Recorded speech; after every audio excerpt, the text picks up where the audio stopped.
नमस्कार दोस्तों, स्वागत है आपका हमारे YouTube channel target civil services में। दोस्तों आज है 23 मार्च और मध्य प्रदेश के डेली करंट अफेयर में आज हम पढ़ेंगे 23 मार्च की करंट अफेयर। तो लेक्चर ध्यान से देखिएगा। नमस्कार दोस्तों, स्वागत है आपका हमारे YouTube channel target civil services में। दोस्तों आज है 22 मार्च और मध्य प्रदेश के डेली करंट अफेयर में आज हम पढ़ेंगे 22 मार्च की करंट अफेयर। तो लेक्चर ध्यान से देखिएगा। और देखिए दोस्तों, जिसको भी मध्य प्रदेश करंट अफेयर में जनवरी 2021 से लेकर दिसंबर 2021 तक की मध्य प्रदेश करंट अफेयर की पीडीएफ चाहिए तो वो हमारे व्हाट्सएप नंबर 9111920612 पर मैसेज कर इसको मात्र 99 रुपीज़ में परचेज कर सकता है। दोस्तों इसमें आपको लगभग 3500 क्वेश्चंस देखने के लिए मिलेंगे। और देखिए ये questions only MP current affair से रिलेटेड होंगे। ठीक है, सारे क्वेश्चन एमसीक्यू फॉर्म में रहेंगे और सारे क्वेश्चंस का डिटेल रहेगा। और देखिए दोस्तों, अभी जनवरी 2022 और फरवरी 2022 की भी पीडीएफ अवेलेबल है तो वो भी परचेज कर सकते हो।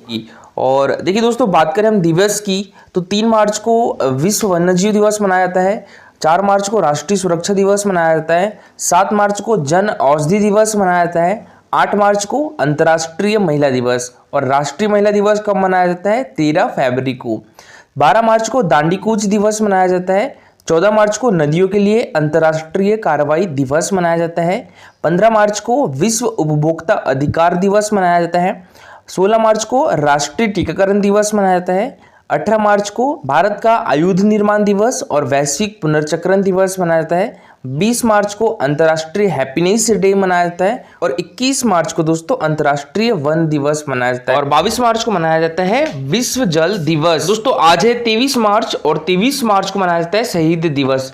देखिए शहीद दिवस दोस्तों 2 दिन मनाया जाता है हमारे देश में। एक 30 जनवरी को भी मनाया जाता है जिस दिन महात्मा गांधी जी की हत्या हुई थी, और 23 मार्च को भी मनाया जाता है जिस दिन दोस्तों भगत सिंह, सुखदेव और राजगुरु को ब्रिटिश सरकार ने 1931 में फांसी दे दी गई थी। दोस्तों 23 मार्च को हर साल हमारे देश में शहीद दिवस के रूप में मनाया जाता है और इसी दिन भगत सिंह, सुखदेव, राजगुरु को ब्रिटिश सरकार ने वर्ष 1931 में फांसी दे दी थी। दोस्तों इन तीनों को वर्ष 1928 में ब्रिटिश पुलिस अधिकारी जॉन सैंडर्स की हत्या के आरोप में फांसी पर लटका दिया गया था क्योंकि उन्होंने जॉन सैंडर्स को ब्रिटिश पुलिस अधीक्षक जेम्स स्कॉट समझकर उसकी हत्या कर दी थी। दोस्तों यह स्कॉट ही था जिसने लाठीचार्ज का आदेश दिया जिसके कारण अंततः लाला लाजपत राय जी की मृत्यु हो गई थी। लाला लाजपत राय की मौत का बदला लेने की सार्वजनिक घोषणा करने वाले भगत सिंह इस गोलीबारी के बाद कई महीनों तक छिपते रहे और उन्होंने एक सहयोगी बटुकेश्वर दत्त के साथ मिलकर अप्रैल 1929 में दिल्ली में केंद्रीय विधानसभा में 2 विस्फोट किए। तो उन्होंने इंकलाब जिंदाबाद के नारे के साथ अपनी गिरफ्तारी दी और दोस्तों वैसे इनको 24 मार्च की तारीख रखी गई थी फांसी देने की, लेकिन माहौल बिगड़ने के डर से ब्रिटिश सरकार ने तय तारीख से पहले ही इनको फांसी दे दी थी। चलिए दोस्तों, सबसे पहले हमने जो कल करंट अफेयर पढ़ा था उसका रिवीजन कर लेते हैं, उसके बाद स्टार्ट करेंगे हम आज की करंट अफेयर। तो कल के करंट अफेयर में पहला क्वेश्चन था हमारा, मध्य प्रदेश का पहला एनिमल इंसिनरेटर किस जिले में लगाया जाएगा दोस्तों? तो ये हमारे मध्य प्रदेश की राजधानी भोपाल में लगाया जाएगा।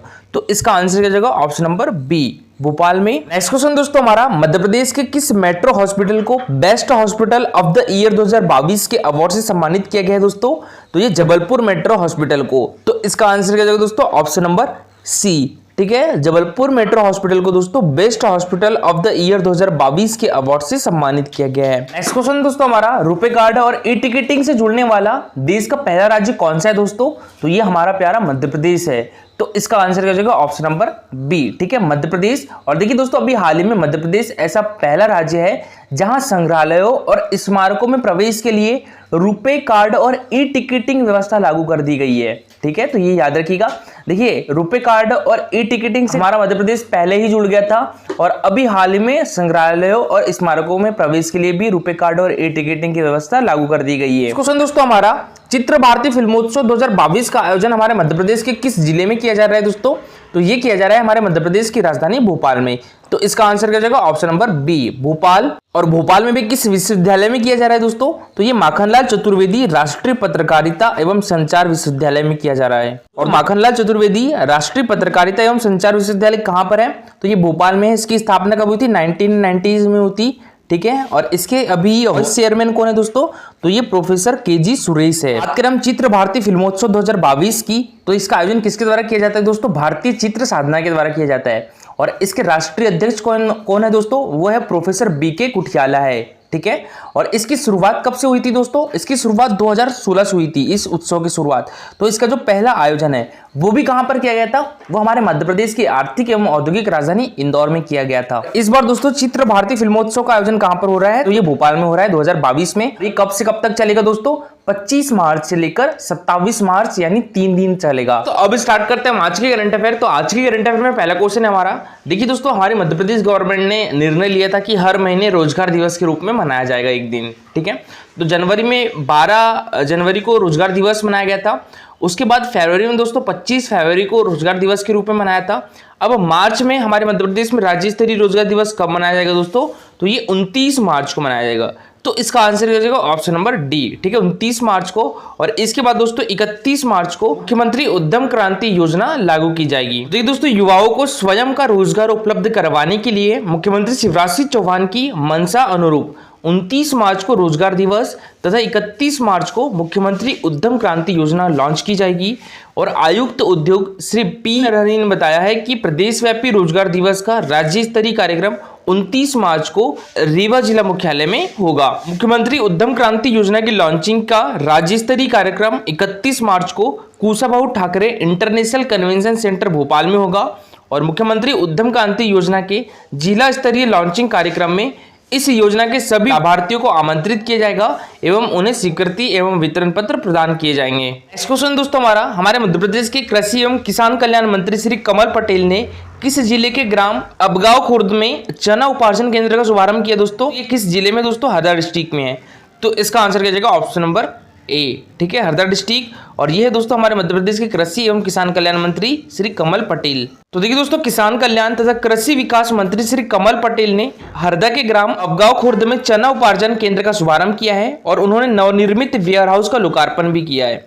श्री कमल पटेल ने कहा है कि ग्रीष्मकालीन मूंग का उत्पादन करने से नर्मदापुरम क्षेत्र के किसानों की आर्थिक स्थिति में सुधार आया है। ग्रीष्मकालीन मूंग के लिए नहरों से 25 मार्च को तवा डैम से पानी छोड़ा जाएगा। बात करें तवा डैम की दोस्तों, तो ये किस नदी पर है? तवा नदी पर है। और तवा नदी किसकी सहायक नदी है दोस्तों? हमारे मध्य प्रदेश की जो सबसे लंबी नदी है नर्मदा नदी, उसकी सहायक नदी है तवा नदी। और देखिए दोस्तों, इसकी स्थापना 1958 में रखी गई थी और इसका कार्य पूर्ण कब तक हो गया था? 1978 तक हो गया था। ये किस डिस्ट्रिक्ट में है? तो ये होशंगाबाद डिस्ट्रिक्ट के इटारसी में है। मध्य प्रदेश का सबसे बड़ा ब्रिज कौन सा है? तो वो भी तवा ब्रिज है, ठीक है, और तवा नदी पर ही है। नेक्स्ट क्वेश्चन दोस्तों हमारा, मुख्यमंत्री शिवराज सिंह चौहान ने किस जिले में हॉकी की नर्सरी बनाने की घोषणा की है दोस्तों? तो ये हमारे मध्य प्रदेश की राजधानी भोपाल में। तो इसका आंसर क्या हो जाएगा? ऑप्शन नंबर बी, ठीक है, भोपाल। और दोस्तों हमारे मध्य प्रदेश की महिला हॉकी एकेडमी का मुख्यालय कहाँ पर है? तो ये ग्वालियर में है। और हमारे मध्य प्रदेश की पुरुष हॉकी एकेडमी का मुख्यालय कहाँ पर है दोस्तों?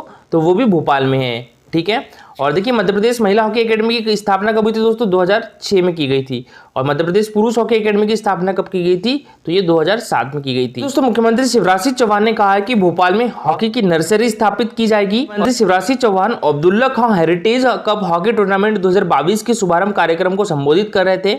और मेजर ध्यानचंद हॉकी स्टेडियम में आयोजित इस टूर्नामेंट के उद्घाटन समारोह में खेल और युवा कल्याण मंत्री श्री यशोधरा राजे सिंधिया भी उपस्थित थी। अब्दुल्ला खान कप 1931 में स्थापित हुआ दोस्तों, और बीच में यह बंद हो गया था, कोरोना के कारण भी इसमें व्यवधान हो गया था। और भोपाल में यह टूर्नामेंट 21 से 27 मार्च तक चलेगा। और इसके बाद दोस्तों मुख्यमंत्री शिवराज सिंह चौहान ने ताशकंद, जो कि उज्बेकिस्तान में आयोजित एशियन फेंसिंग चैंपियनशिप में ईपी इवेंट में रजत पदक प्राप्त प्रज्ञा सिंह तथा कांस्य पदक प्राप्त आर्यन सेन, जॉर्डन में आयोजित एशियन यूथ बॉक्सिंग चैंपियनशिप में कांस्य पदक प्राप्त श्री अमन सिंह बिष्ट तथा रजत पदक प्राप्त श्री आनंद यादव, और आबूधाबी में आयोजित एशियन सेलिंग चैंपियनशिप के 4.7 लेजर इवेंट में स्वर्ण पदक प्राप्त कुमारी रितिका दांगी और कांस्य पदक प्राप्त कुमारी नेहा ठाकुर को सम्मानित भी किया। और मुख्यमंत्री शिवराज सिंह चौहान ने दोस्तों डेफलम्पिंग ब्राजील 2022 के लिए चयनित मध्य प्रदेश की बैडमिंटन खिलाड़ी कुमारी गौरांशी शर्मा और टेनिस खिलाड़ी श्री धनंजय दुबे को 1-1 लाख रुपए प्रतीकात्मक चेक भेंट कर सम्मानित किया। नेक्स्ट क्वेश्चन दोस्तों हमारा, मध्य प्रदेश के सरकारी स्कूलों में आर्टिफिशियल इंटेलिजेंस कौन सी कक्षा में पढ़ाया जाएगा दोस्तों? तो ये पढ़ाया जाएगा 8वीं से लेकर 12वीं कक्षा तक।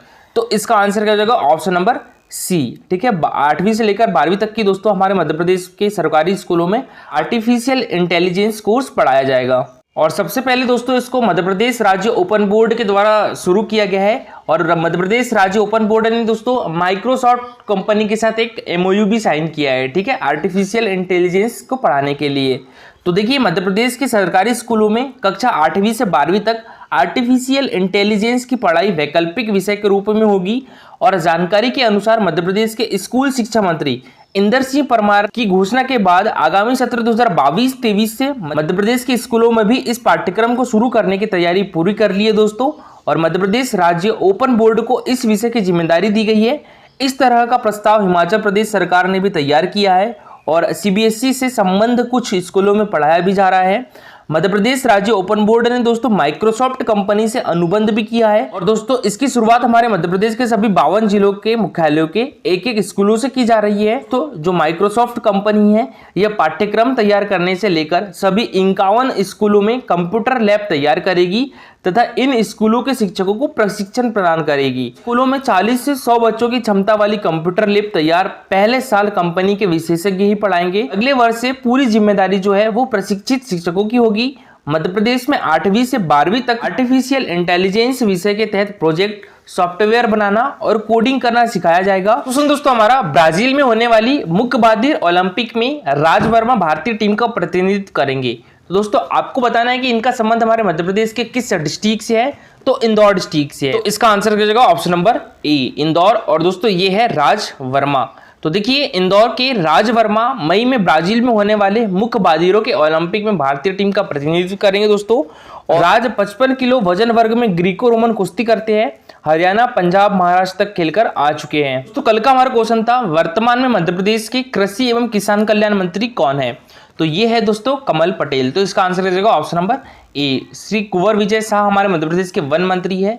यशोधरा राजे सिंधिया हमारे मध्य प्रदेश की खेल मंत्री है। युवा कल्याण तकनीकी शिक्षा विभाग भी यशोधरा राजे सिंधिया जी के पास है दोस्तों।